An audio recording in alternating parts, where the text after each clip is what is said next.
Let's do it.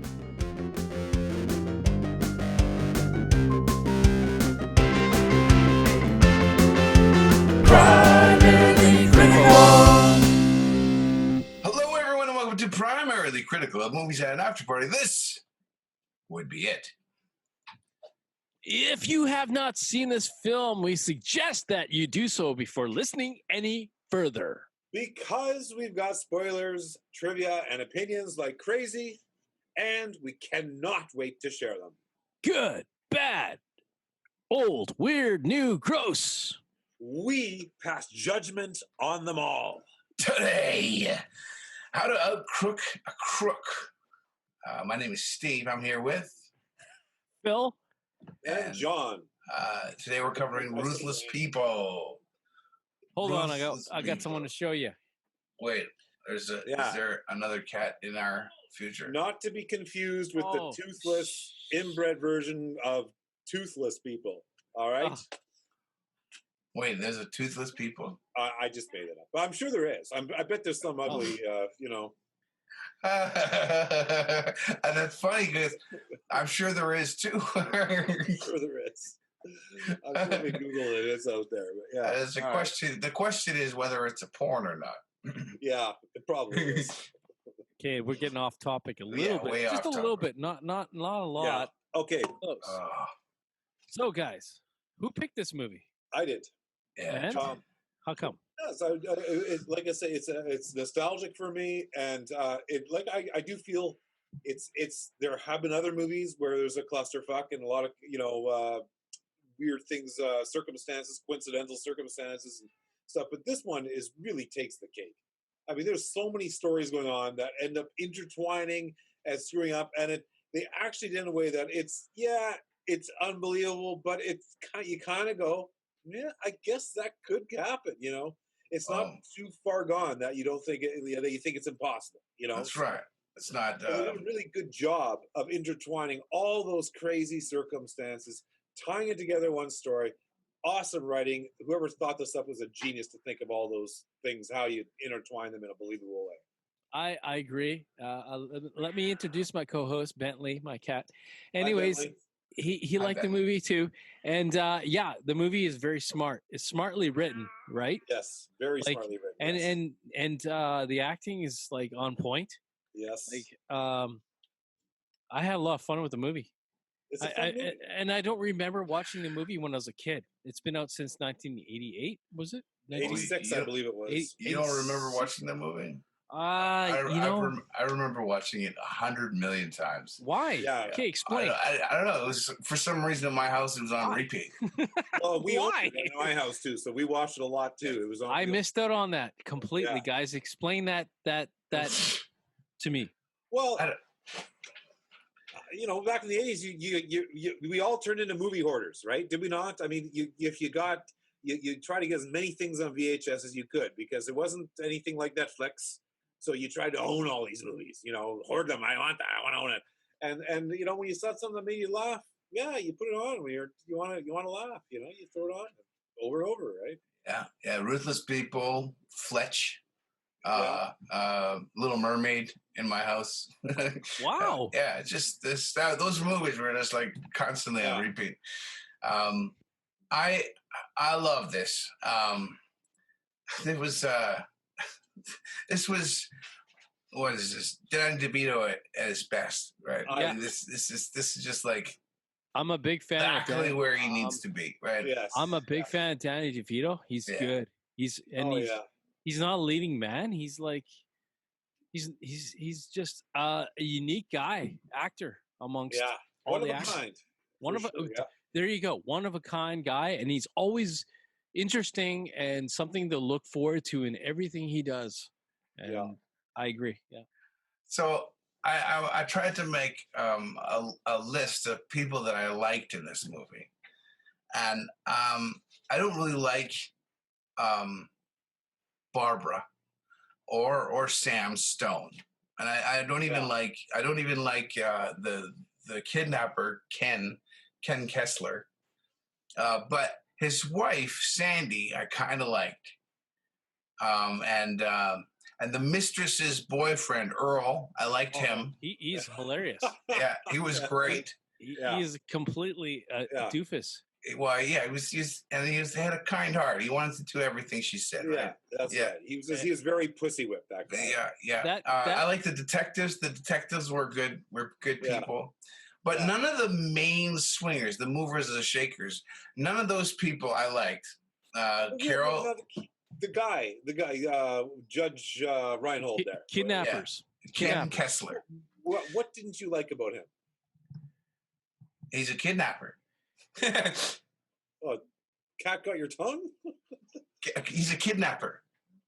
I liked He's a kidnapper. You know what? Am I glitching I think the cat did not get his tongue. Okay. We're talking about Judge Reinhold. Wait, I'll type it here. And wait. The kidnapper, yeah.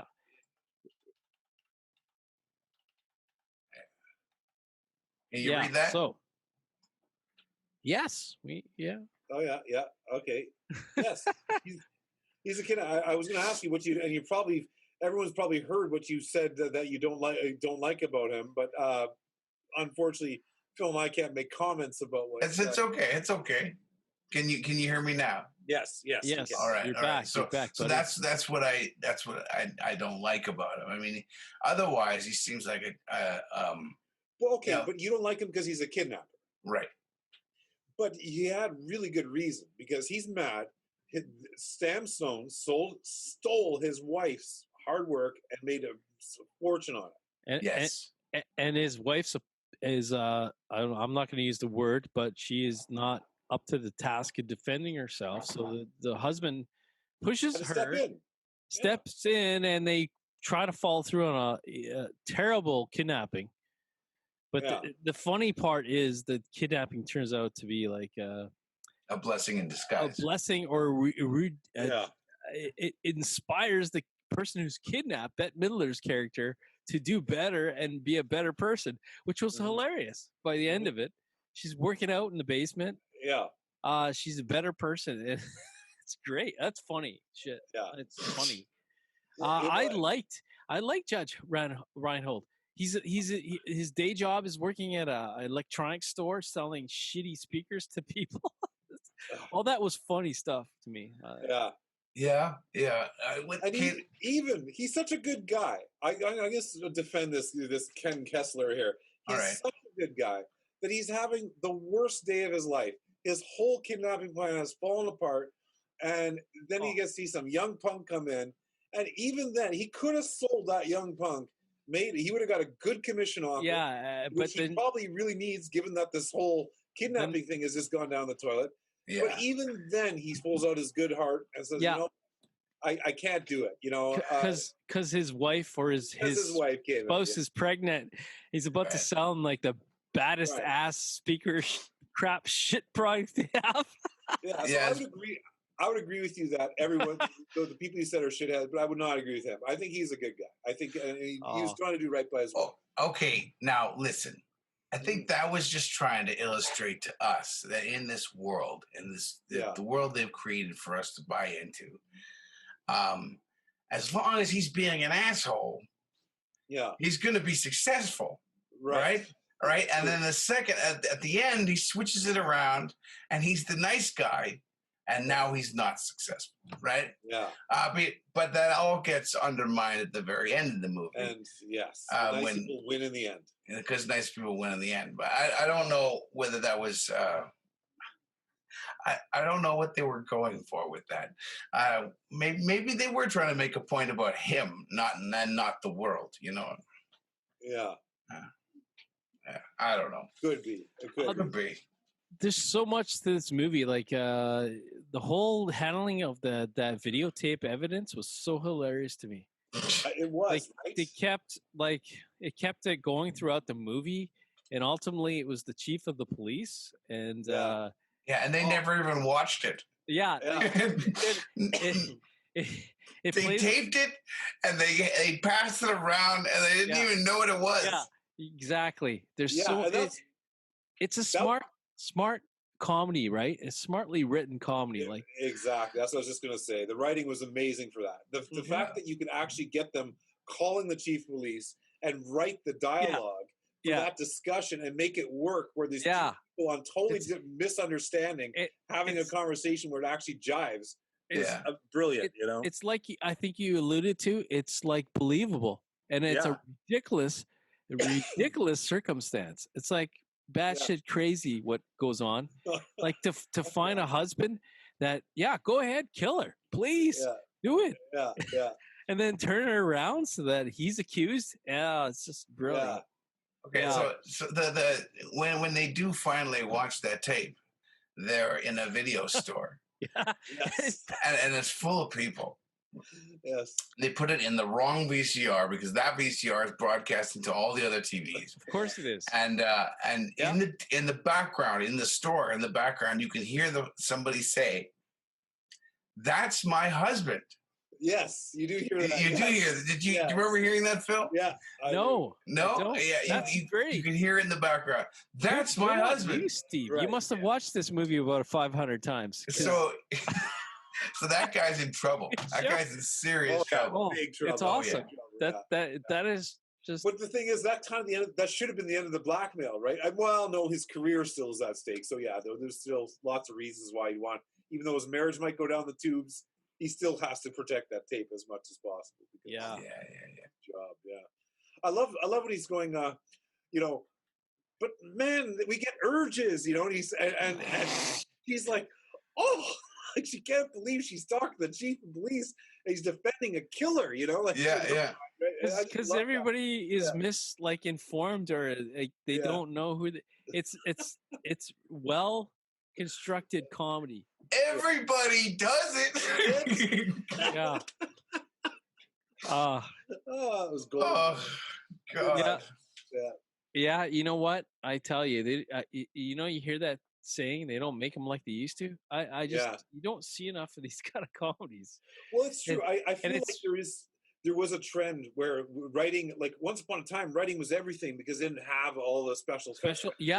Right. I feel like special effects have taken away from good writing, and I like good writing. This is just an example of what good writing can do, Yeah. And it was a good cast. I mean, hey, let's not take away from the cast. Amazing cast, but good writing starts, and then you have amazing cast. You get magic. It's well executed movie too, right? The pacing of the movie, the editing, it works. Gelled. Yeah. Not a boring moment in this movie.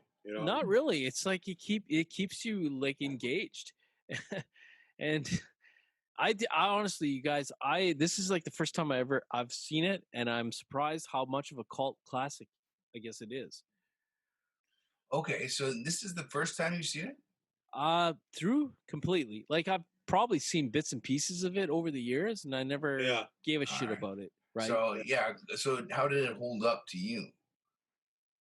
Well, I don't know, because obviously I saw it completely this one time, and I enjoyed it. I think, John, like, what do you thought? Like, you revisited this after how many years? And like Steve, I'd watched this so many times, going back over 20 years ago. You're very, very... Yeah, but yet it was funny how I had forgotten, leading up to it, I was kind of, in my mind, I'm kind of going, oh, yeah, it's going to be this, and I'm looking forward to those scenes and stuff. But I had actually forgotten about, like, the extra plus, like, the bedroom killer. I like, how they tossed in that. I had just kind of totally, somehow that had slipped my mind.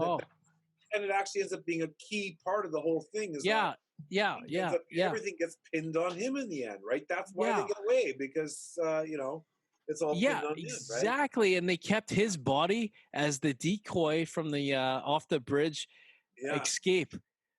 Like, I love that scene when all the FBI, or not FBI, the cops are all around the clown, who is Judge Reinhold's character, and nobody sees him.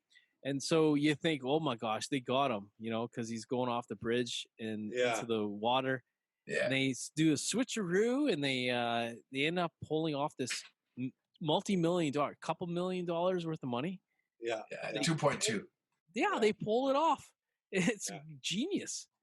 And they give up the city, the police get their man, they get the serial killer. So at the end, it's a tidy thing, right? They get what they want. They solve the crime, They get away with it. It's awesome. Yeah. Well, it's a little crazy that Mrs. Stone shows up on the dock, and nobody questions it, right? To me, that is the biggest flaw. If I thought that's the most unbelievable thing, is that they're not saying, well, where did you come from? Where were you being held? And they say, so you're sure it was just him? And she goes, yes, it was just him. Yeah. So then who the hell was he on saying he was going to get to kill her? And who the hell just released her from wherever she was being held? Yeah, it's not that tight of a storyline, I guess, or script. Yeah. But she acknowledged, like they say, is this the man who kidnapped you? And she goes, yes. It all works. I mean, enough to satisfy the story, right? It's enough to satisfy the story, and you got to take into consideration that she's a very rich, influential woman, right? And they're not gonna. She's not the kind of person that they're gonna be questioning her in depth and interrogating her and like, we don't believe you. Come down to the station, right? Well, like I said, they're kind of like, okay, well, she's saying that, let's not. But it's we'll take your statement later or whatever. Yeah, the police got what they wanted. They got the serial killer or whatever he was. They're happy. It's all wrapped up. Yeah, everybody's happy. Involved, yeah. The one thing I will say, Bette Midler's character is not very developed in the beginning, so I don't get the sense of why Danny DeVito's character hates her so much. She seems like a good person. It's she's throwing dinner trays at them. They are. They're both hard to live with. They're both very difficult people. Well, but clearly both Sam and Barbara. Yeah, I guess, but clearly off the top of the movie, Danny DeVito's character is a piece of shit. He's a piece of asshole. And you don't really get the development of Bette Midler's character. She's thrown into being kidnapped, and that's all you get. And then later on, you find out she's sensible and she's intelligent and she cares, and she becomes an ally to the main characters, and they work out a situation. Anyways, it's details, right? I thought it was an effective movie. It did a good job of. It's a comedy. It's good. Yeah. I love it. I loved it. That was great. I'm getting another beer. He loved it so much he's got to leave. Well, priorities, right? Priorities. He's got to get his beer. Let's. I'm going to read off this first piece of trivia here. Maybe it'll spark a little bit more conversation. Who knows? Sure. One of a mid-late 1980s mini cycle of movie comedies which starred Bette Midler that were all produced by the then new adult Walt Disney brand of Touchstone Pictures. I didn't know Touchstone Pictures was a Walt Disney adult brand. I didn't know that. I don't know that either. Yeah, that's news to me. Yeah, that's interesting. The films included Big Business, 1988, Ruthless People, 1986, Outrageous Fortune, 1987, and Down and Out in Beverly Hills, 1986. Which is the same year as Ruthless People. So apparently Bette Midler was busy during those years. No doubt. I remember Down and Out in Beverly Hills. Yeah. Richard Dreyfuss, I think, was in that one. Oh, yeah. Sure. Yeah. Bette Midler had a contract. I guess got some movie, got some work. Yeah, I gotta rewatch some Richard Dreyfuss movies. Oh, yes. He's good. Good. Yeah. Good. Stakeout. Once Around, these are things that come to mind. Jaws. Yeah. Close Encounter of the Third Kind. Yes. Awesome movie. Yes. Yeah. Awesome movie. Oh, and who's that other guy? I can't get no respect. Dangerfield. Rodney Dangerfield. Rodney Dangerfield. Him too. Yeah. Oh, we got off topic here. Anyway, maybe that's. I'll take this next one here. Bette Midler claims that Danny DeVito called her twice after the premiere of this film, once to congratulate her and a second time 20 minutes after the first call, during which he and Midler both broke down in a nervous frenzy over how terrible the movie was and how their careers were over. The film went on to become a box office smash. It just goes to show. Yeah. Yeah. Wow. You never know. You never know. Why would they think that, though? Why would they think that? Like, I can't imagine why they would be thinking that. No? No, come on. I mean, people are their own worst critics. Well, yeah, but they're professionals, both of them at that time. So I will say this: the soundtrack to the movie is terrible because it's '80s music, which I thought, in a nutshell, all '80s music was shit. Dude, go to a bowling alley and have fun. I thought you loved '80s music. 80s music was the frickin' bomb. It's Poison. Okay. You want to know what I think of '80s Twisted soundtrack Sister. music? Yeah, soundtrack music. Okay. Soundtrack. They just it's all full of fake drums and horns all the time. Anyways, I digress. Except there's exceptions to the rule. But that was on par with the times. That at the time. Yes. Every movie had it. It was terrible. Yeah, exactly. So that's not what they were. That was not their reasoning for this movie. Our careers are over. I know their acting was. I don't know. Maybe they didn't like how they looked on screen. They thought it's terrible. Who knows, man? I don't know. I thought it was magic. You know, they got redeemed. I think it's a classic from the '80s. I'm thinking you guys agree. I liked it. Yeah. I was a fan. So, okay, I'll take the next trivia. Mick Jagger. Okay, this was a cheesy song by Mick Jagger. "Ruthless People" was his soundtrack. Okay, that's in my opinion of the '80s music soundtracks. Anyways, Mick Jagger, who provided the title song, had worked with redhead actress Anita Morris 3 years earlier in a Rolling Stones video. She Was Hot video. Oh, I remember that video. I don't remember that video. I do. Wow. I guess she was hot. Well, she's the. She was the one that was the mistress. Sam Stone's prostitute or mistress. Mistress. Not a prostitute. She had big plans to hoodwink or blackmail using Doofus there, Bill Pullman, who was awesome once again. He was amazing. I mean, of all the other Bill Pullman movies, he seems smart in other movies, but man, did he play a dumb guy good, you know? He did good. In Independence Day, he becomes the president of the United States of America. Oh, Nikes. I didn't even remember that. The range on that guy, and that's like a 10-year gap president or whatever. Of the United States, this could very well be the stupidest man alive, right? I mean, that's pretty good. Yeah. Range. Yeah. Wow, you would think that was good range, but now with the current price, anyway, gotta say, move ahead. Moving ahead. This is basically just a rundown of all the numbers in the movie. Okay, so the value of the Stone family's estate, that's everything that Barbara was worth, and her family was $15 million.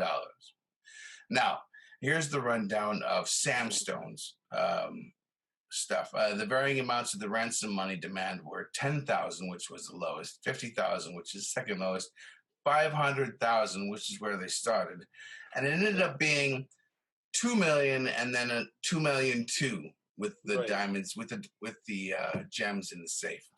Right. Yeah. So. So she was still richer than him even after his great success as Spandex King or Miniskirt King or whatever, right? She still has a greater. Oh yeah. Her family's worth way more than that, and which is probably why he wanted her murdered, because he still wanted that money. You know? Yeah. He wanted the big money, because he goes through it all right at the beginning. I mean, he married her for the money, and then 15 years later, he was able to wrangle his own fortune, waiting for that money to come out. Yeah. Hey. As a side note, how about their house? The decoration, decor. Oh, so 80s, man! I mean, so awful. Just those that abstract, like clashing. Picasso is like stuff. It was awful. Contemporary back in the 80s. Yeah, it was very. It's on point with his douchey personality of DeVito's. How about his car? He said he did. He said he didn't like the furniture. Yeah, but how about his car? That was her furniture. That's true. His car was like a red Rolls Royce. It was like douchey convertible. Yeah. Oh, so on point. Okay, I got to talk a little bit more about Bill Pullman or Earl in the movie. Sure. Okay. Yeah. You could tell. That given the time period, he was trying to dress like Crockett from Miami Vice, right? Yeah. Then he calls his fish. Oh man, Crockett and Tubbs died, right? Yeah, he alludes. That's right. he's totally like yeah. He's a Miami Vice fan. You can clone. tell. Yeah, he's like a fan every day and watches that show religiously, right? Yeah, well, yeah. I caught that too. Yeah, totally. Yeah, that's hilarious. Wow. He has a stubble just like Crockett had. Like he's a wannabe, right? The dyed fake blonde hair. Yeah. Yep. Oh man. Well, that was fun. That was a nice trip down memory lane. Oh, did you get a good feel for LA? They really had quite a few scenes of LA, right? But I mean, it was quite a range. They had where the Kesslers lived, which was very midtown, and then there was where Sam Stone lived, which was very upscale. And I think you even see like a trashier part of the town where one or two of the ransom places were. Right? Yeah. So I don't know. You know what's funny? Like you mentioned the ransom scene when they're doing the drop or whatever. How many times they're at the movie? That final scene when all the cops show up, they're like overkill. Yeah. It's like the whole city's police are showed up with the guns, snipers, and it's like it's crazy. And then the doofus Earl's like, "Oh," he's like, "What? What are you doing? I'm robbing you. What the hell is going on? Right? Yeah. It's like how did you shoot me with no gun? Everybody got me. Everybody shows up for this drop. It's crazy. Poor Earl. He didn't even get to do anything, and he got put in jail. I know. You got to feel for Earl. I mean, man. Yeah. Oh wow. They should have done a spin-off movie with Earl. That would have been good. Yeah. Yeah. Well, maybe they could still. They still can, Steve. You and your sequels. Let's do it. I love it. Ruthless People 2. Yeah. Earl. Earl's around. My name is Earl. Yeah. All right. Is that Ruthless People, gentlemen? Yeah. So one thing I want to add is $9 million budget for this. Yeah. Which you got to remember, this is back in the 80s. So that's, but that seems still, when you look at the cast in the 80s, I mean, that's a lower budget, 71.6 million in the box office. So smashing success. Yeah, it did well. So Danny DeVito and Bette Midler have no idea how good their movies are going to be. Yeah. And I really don't think that any actor knows. Like, is this going to be good? Is this going to be bad? Oh no, nothing's certain. But they're both quality actors. So hey, things work for them. They're good. I think every artist goes through that. It's like I think we've had our moments. Phil, we make music. Sometimes you just listen to your stuff and you go, "This is shit." And other times you're going, "No, it's not shit. It's fucking awesome." So you go, these roller coasters are just part of being an artist. I think. It's true. It's true. We are our own worst enemies. Plus, if you spend enough time looking at it, you really lose perspective. If you take a year to film a movie from beginning to end, and that's editing and script writing and all that stuff, you lose total perspective. You can't be objective. It's impossible. Yeah. You're way too involved. Yeah. Exactly. All right. So next week, Monday at noon, we're covering. Wait for it, ladies and gentlemen. Oh my. Deliverance, right? And everyone knows that lick, right? Yeah, totally. Everyone knows that. Everyone knows that lick. Not everyone, but I picked this movie because it seemed like a must-see. If I want to call myself a movie professional, it's like, and there are a few scenes that are hardwired into our generation, and I know some of the scenes by heart. Oh, and I'm going to add this on top. There's a scene in Ruthless People that is a nod to Deliverance. What? Oh, where is it? Sam Stone is in prison, and one of the big guys comes over and says, "You got a pretty mouth." Pretty mouth. That's You're right, Steve. Steve. Anyway. Steve, you're on fire. I'm on fire. Stop it, man. Anyway, put that fire out. I can't wait to hot. talk about Deliverance next week, Monday at noon. We'll see you then. All right. See you then. Bye-bye. Bye-bye.